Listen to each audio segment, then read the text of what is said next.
South Africa will be taking on the Netherlands in a three-match ODI series starting on Friday. So we decided that we'll be doing our preview show today and give you guys some time to actually digest everything and have a look at how South Africa will line up probably and how South Africa will play against the Netherlands, how they will fare, what can we expect from the Netherlands from their perspective. All of those things we're going to be chatting on today's a preview show. So I want you guys to also give your thoughts in the comment section and let us know what you guys think. It gives you quite a few days now to actually discuss everything and share this with all your friends and family as well to get their points across as well, because we really want to get everybody's view on how South Africa should go about approaching this particular series, because we know that there's going to be quite a few guys in the side that are new into the side, and maybe some guys that are looking to knock on the door for that 2023 World Cup spot. So there's a lot to chat about. There's a lot to cover in this particular show, and I've got a panel for you that will be joining us today. So without further ado, let's get straight into today's content. And I would like you guys first and foremost to subscribe to Cricket Fanatics Magazine Monthly. The link is in the description, and you get every single issue 100% free, straight to your inbox every single month. If you're new to this channel, click subscribe, click that notification bell for all future videos as well. But also don't forget to smash the like button, comment, and share, and do all of those things too. So without further ado, let's get straight into today's video.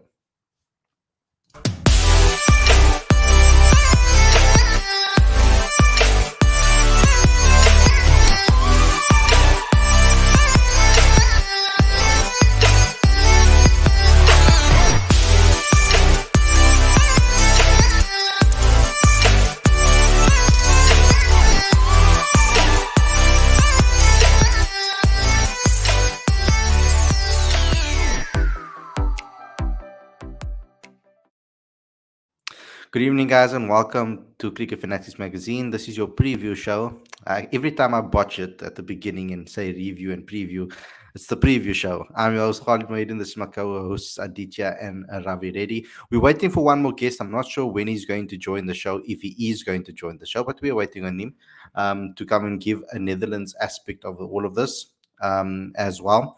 We also have another guest with us, and that's Werner. He's joining us too from a South African perspective, but I'm sure he has some insight into the Netherlands as well. So we're going to go straight into this particular preview. And I put him on the spot. He's got to go click on Google everything. So so we're gonna go straight into today's video. Let's chat about it. Let's talk about South Africa first and foremost. I want to put on the screen because there has been some updates with regards to the squad. Some interesting things have happened with regard to the South African camp. So I'm just going to put on the screen quickly our squad for the tour. So what happened was that Lungengedi tested positive for COVID, so he's out of the squad.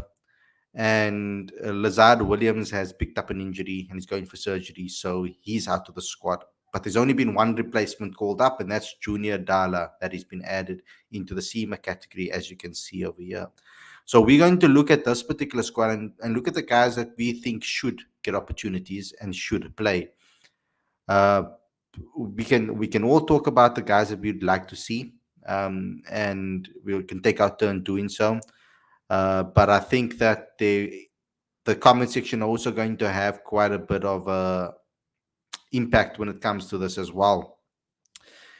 So first and foremost, let's go around the room. I would like to get your thoughts first, Aditya. Let me know what you think. Who do you think from that South African setup do you think should get an opportunity from the maybe you can say the newer guys that are in the side?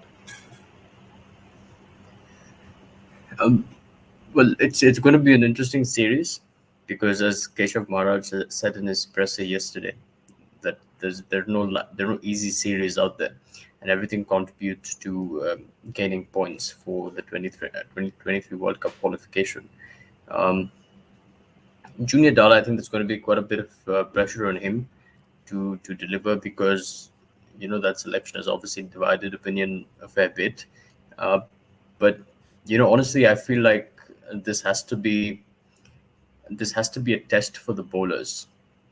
Ultimately, as much as we talk about the batting and the holes in the batting lineup, uh, South Africa has always been known to produce world class fast bowlers. So I feel like more than anything, this is an opportunity for it's like Junior Dala and Darren DePaulo to really deliver, because um, the more exposure they get at international level, the better it's going to be for South Africa going forward and into the 2023 World Cup.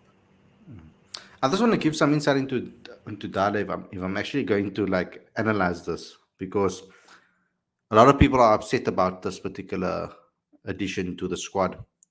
And there's been calls for a lot of other names, i.e., Lutus Pamla, i.e., some other guys as well. Björn Hendricks was spoken about as well. But these guys are all. David Steerman was also thrown into the category, and all of these guys were also thrown into the mix. But these guys are playing SIA, so that's the reason why they couldn't go with some of them. So there's a lot of the names that we have been calling for that are obviously playing for SIA, and I don't think they initially uh, determined or predicted that the what's going to happen to Lungi and what's going to happen to Lazard, because I think that this particular series was the series for Lazard to actually step up and perform. One person maybe that you could say, and Werner, correct me if I'm wrong here, because I know you know the squad almost off by heart with regards to SAA, but a guy like Otniel Batman is someone maybe that could have got an opportunity that hasn't got an opportunity. Gerald Kutsia, maybe another guy, a younger guy, Bartman is also injured, currently injured. unfortunately. Yeah. Okay, so that's the reason. So now the reasons are becoming more and more clear on why certain guys are not being picked. I know Nandre Berger's injured. I know that now he confirmed, Werner confirmed that Otniel Batman's injured. So there are a lot of guys that are injured that that can't get an opportunity. But someone like Mtinabe, who has been performing for the Warriors, I think that is someone that maybe could have got an opportunity over Junior Dala. Um, so that's another thing that we can talk about. But Werner, when you're looking at the squad, um, let's talk about Junior Dala's selection first and foremost before we move on.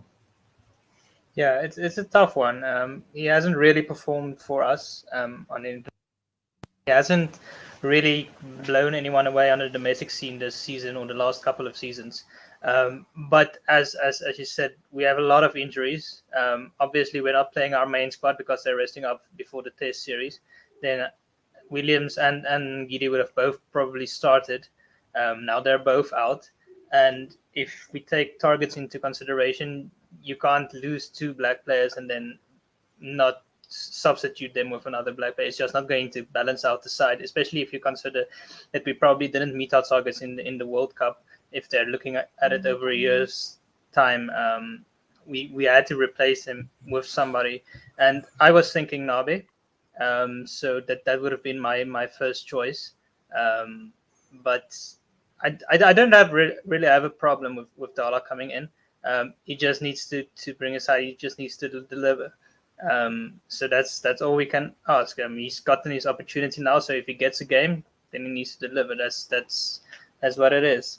In terms of the squad itself, I'm excited for a few players. I'd love to see Ryan Rickleton play all three games. I think he went to Pakistan, never got a game, and he definitely deserves a real shot. He has been lighting it up on the domestic scene. We've been calling for him to get the call up for a while now. So I would personally play him all three games. I would also give Magala a good run in the whole series.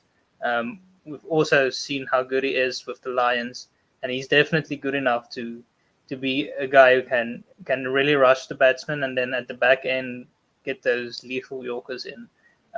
He also bowls that kind of heavy ball that the batsman don't expect. It rushes on a lot quicker than they expect. So I think the squad itself it's pretty solid.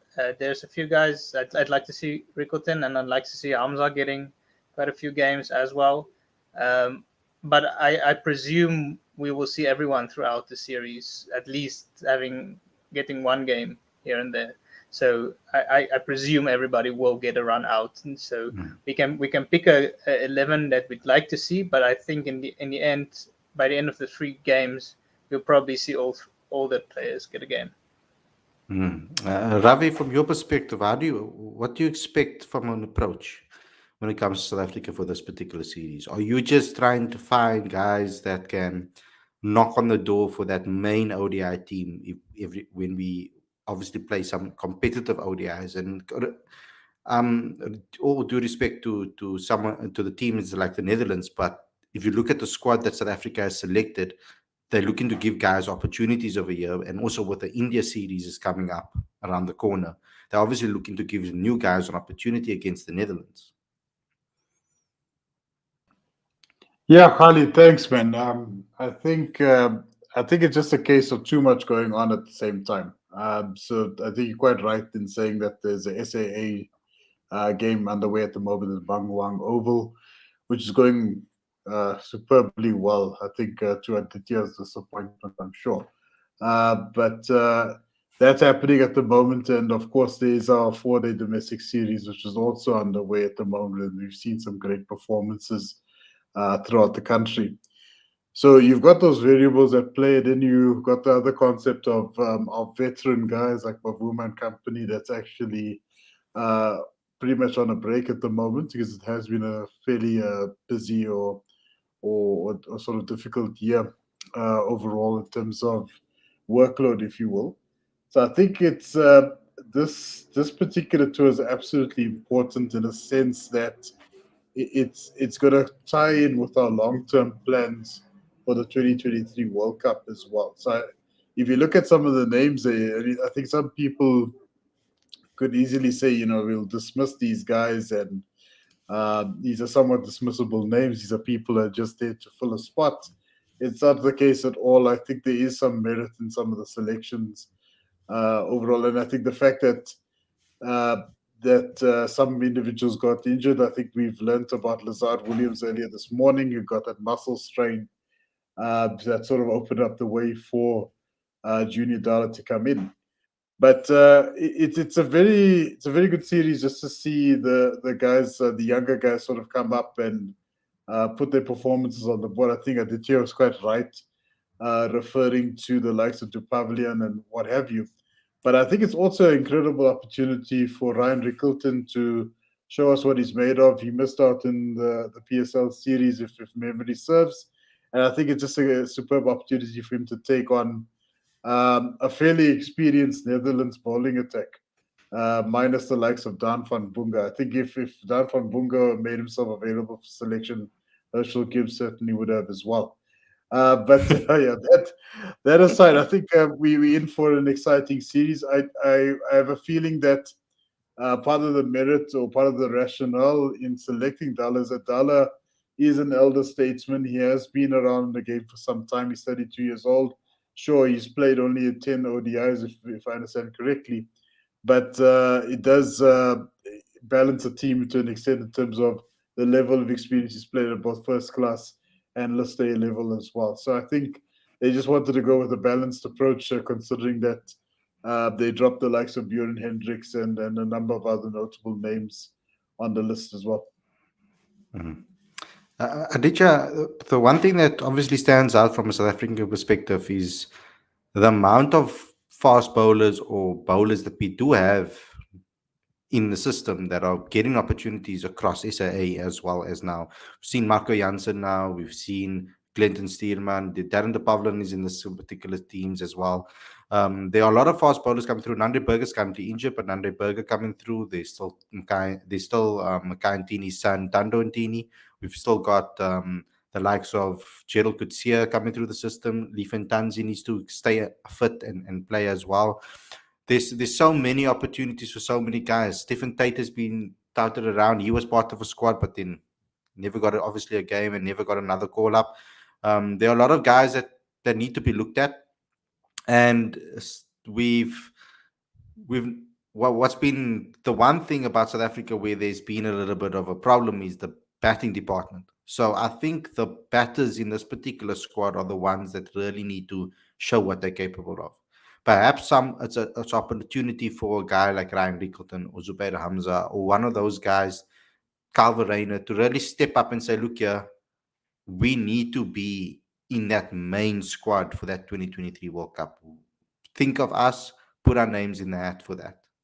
Is it more important for the batters this series, or do you think it's a little bit it's equal between the bowlers and the batters? Because when you're looking at South Africa's best bowling unit, it's very difficult to replace KG, very difficult to replace Anrich.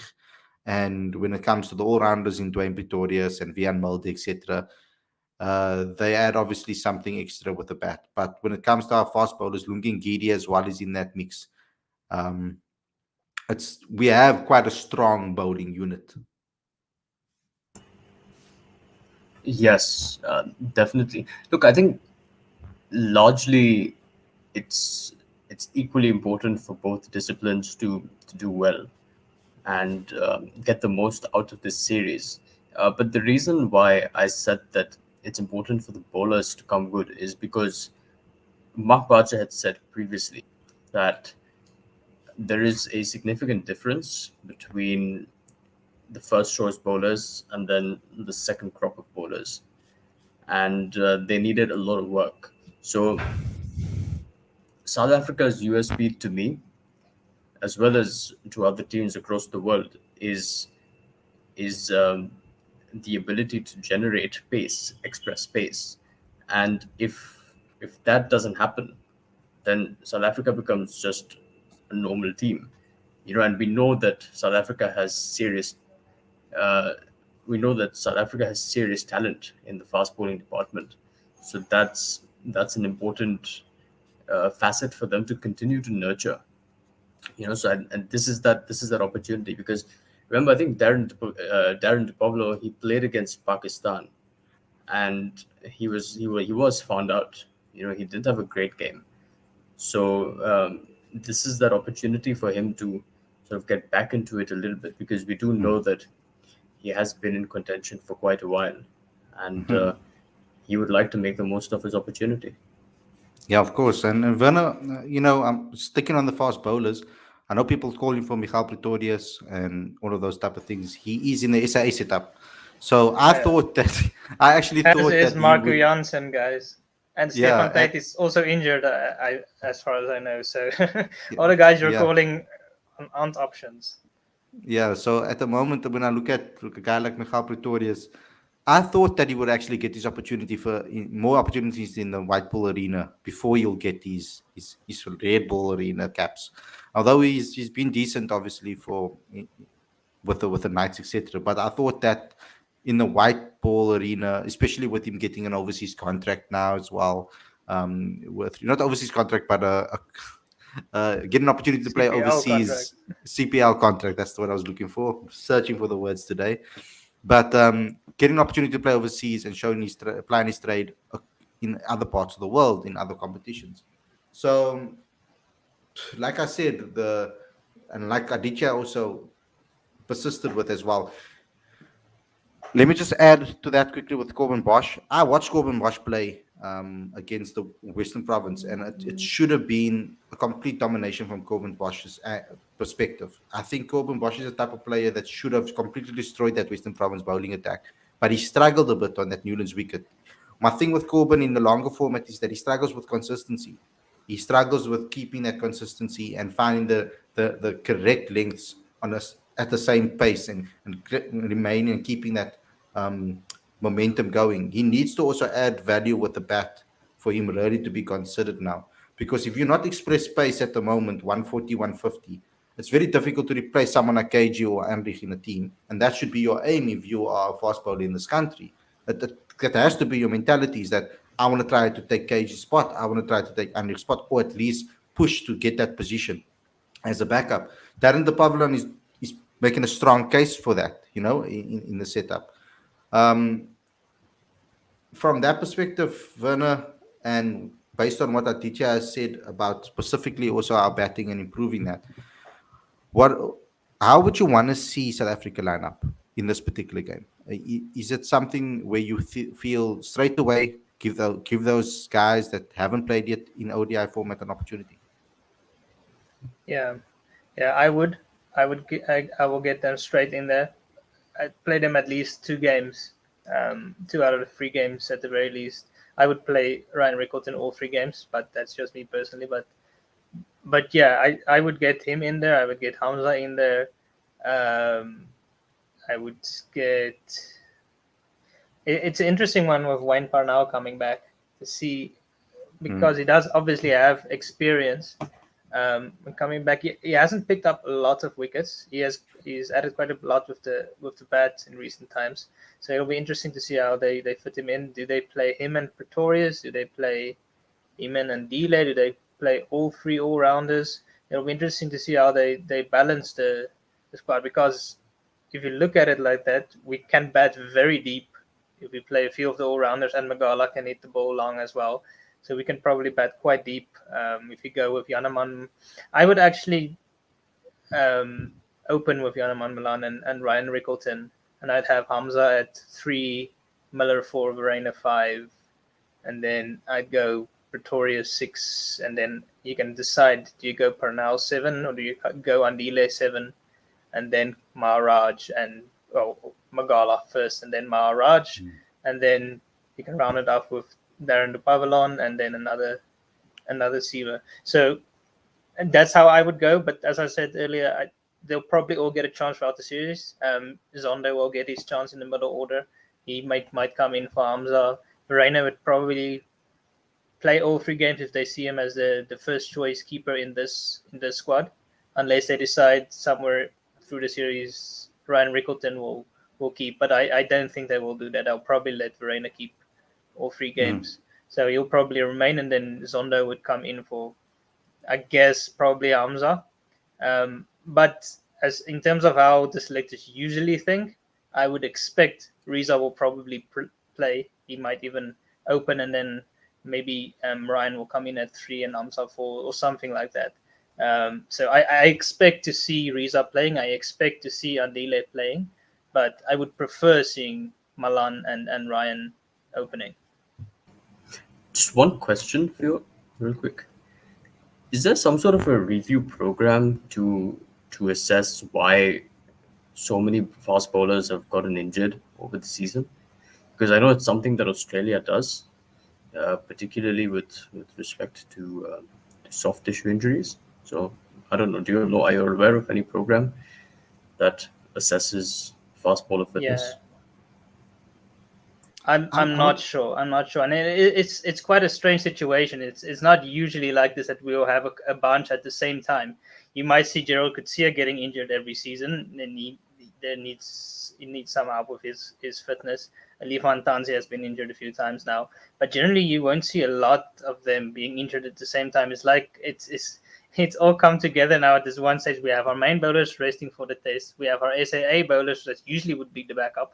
Now we have like the first string, and now we have one of them injured and Ngidi COVID, and then we have the backup for them being the few we've mentioned being injured. So it's quite a strange situation actually. It's almost like India a few months back. You'll remember when the main squad was still in England, so they had a backup squad in Sri Lanka, I believe it was, and then a lot of those guys couldn't play, so they played like their third string side. It's almost a similar type of situation in terms of our bowlers. Our batsmen is probably what we would have used as backup, but the bowlers, we are in that type of situation right now.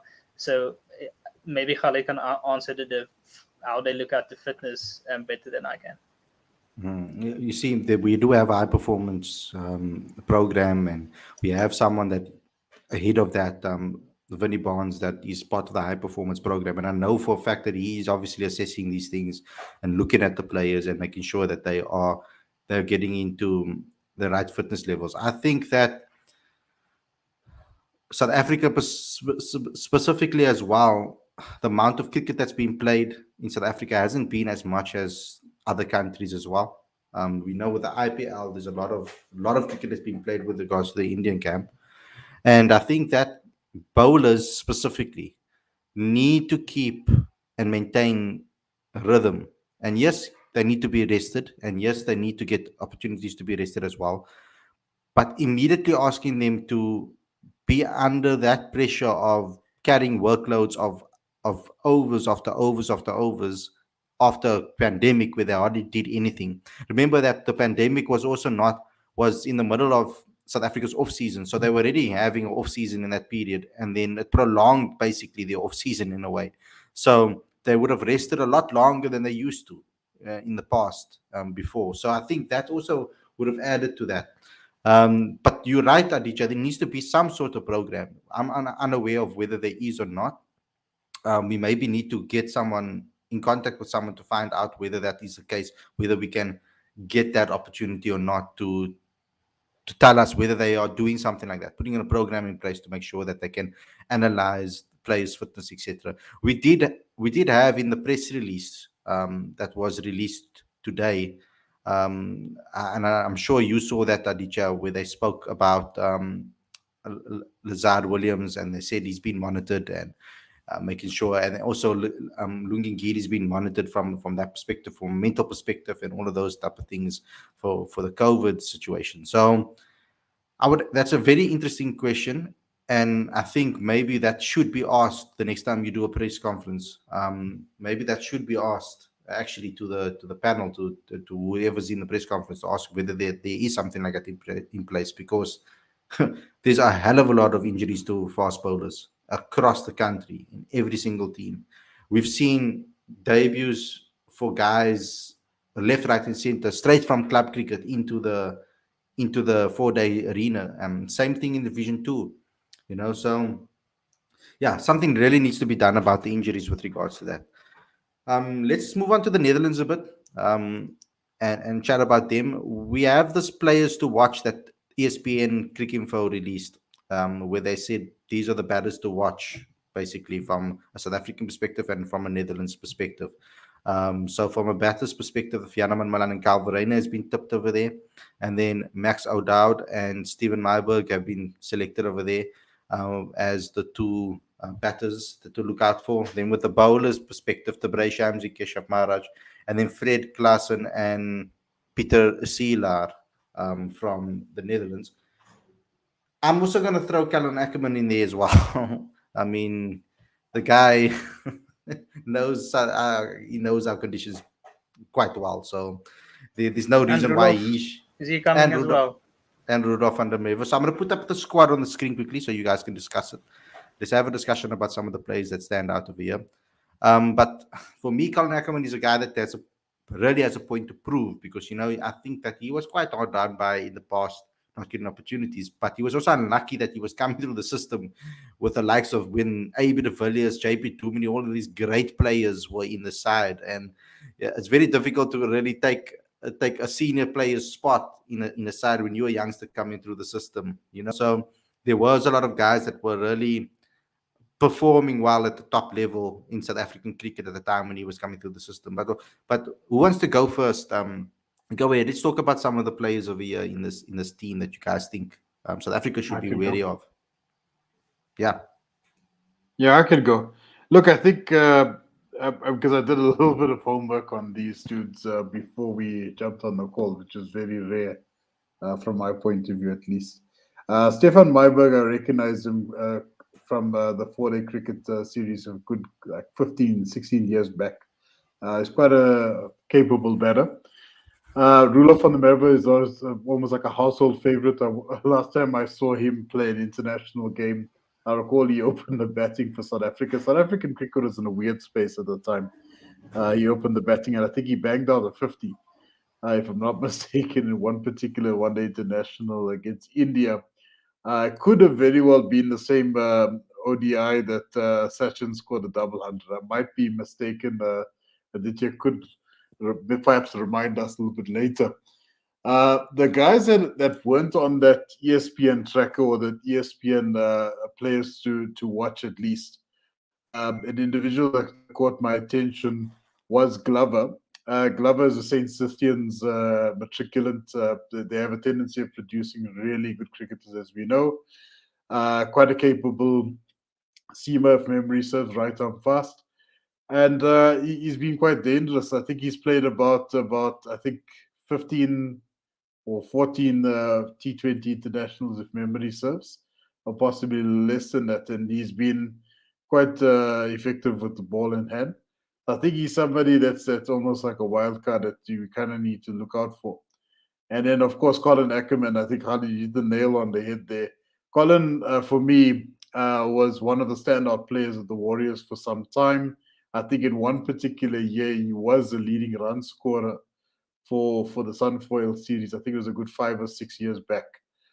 So quite a compelling batsman. I think he opened and he came in at 3 from time to time, and I think he was a part-time bowler as well in the red ball side of things, but an effective player nevertheless. So let's see what happens. I'm pretty excited, but I think the guy to really watch out for, above all else, is Glover. Glover's a youngster. He's about 23, 24 years old.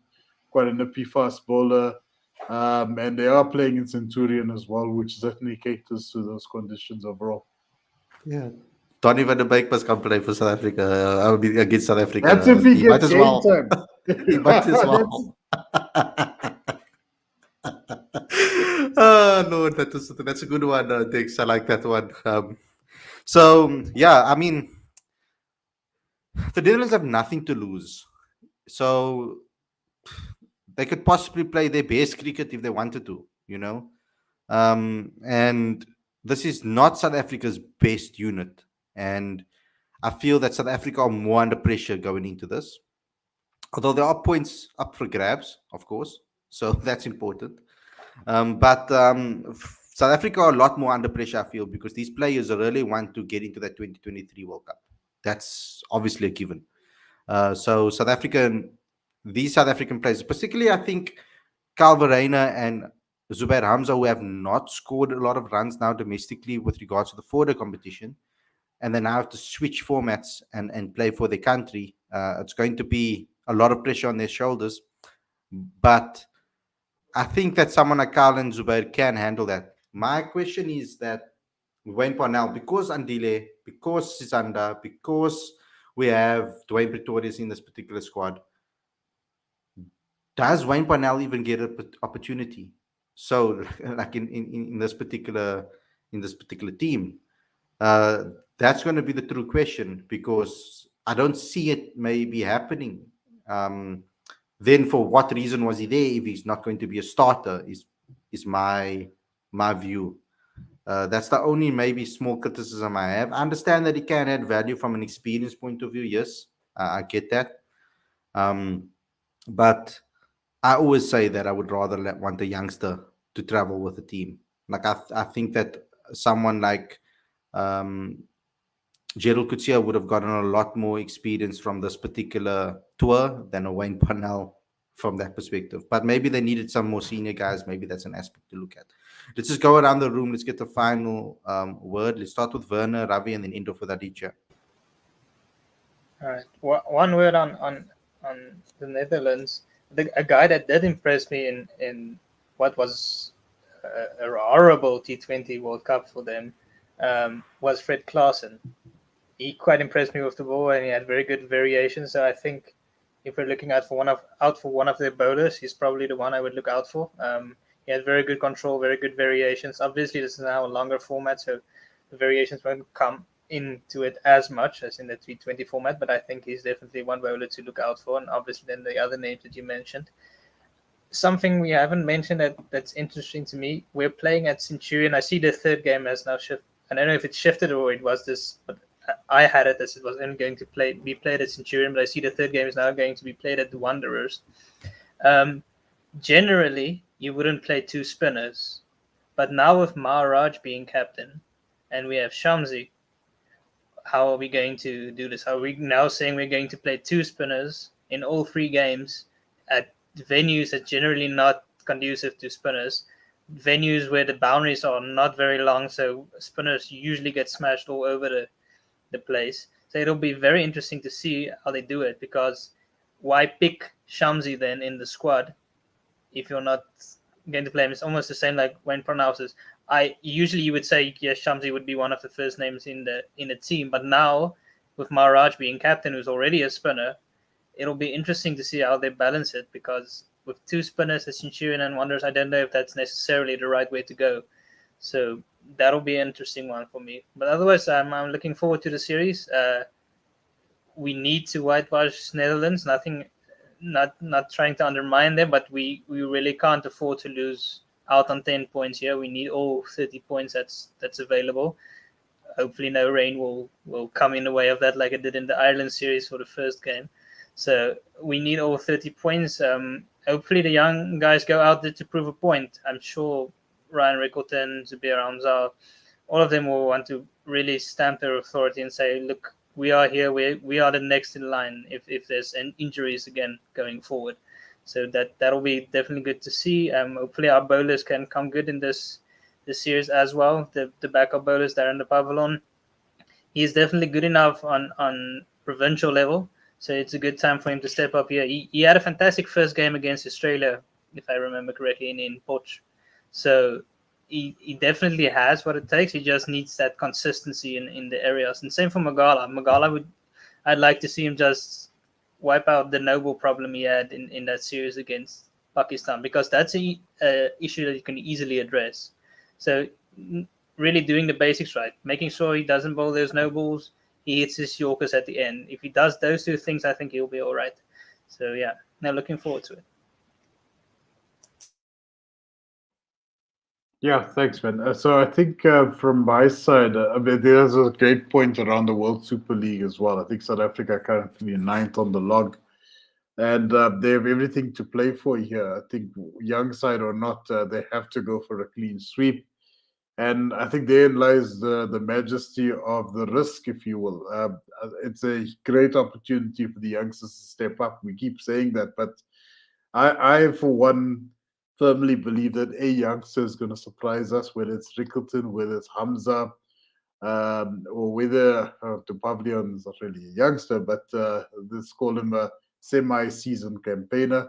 Whether he steps up in this particular series, that's going to be an interesting sight to watch. And remember, these guys are here to play for keeps. The Netherlands aren't going to hold anything back. Roelof van der Merwe, while he used to bowl the odd steak and kidney pie, is definitely going to play for keeps. He's going to play to win. And I think this Netherlands team is going to be unlike any other we've seen visit our shores, be it for a tournament or two. And they're going to really come out swinging. And I think going to have we definitely got our backs to the wall ever so slightly, because we've got some sort of insiders, if you will, that are currently playing for the Netherlands team that understand the South African conditions quite well enough to pose a significant challenge. So I, for one, I'm looking forward to the series. It's very difficult to pick up a prediction that I think South Africa will win this, perhaps not handsomely, but they will win 3-0. Netherlands will put up a bit of a fight, though, in my opinion.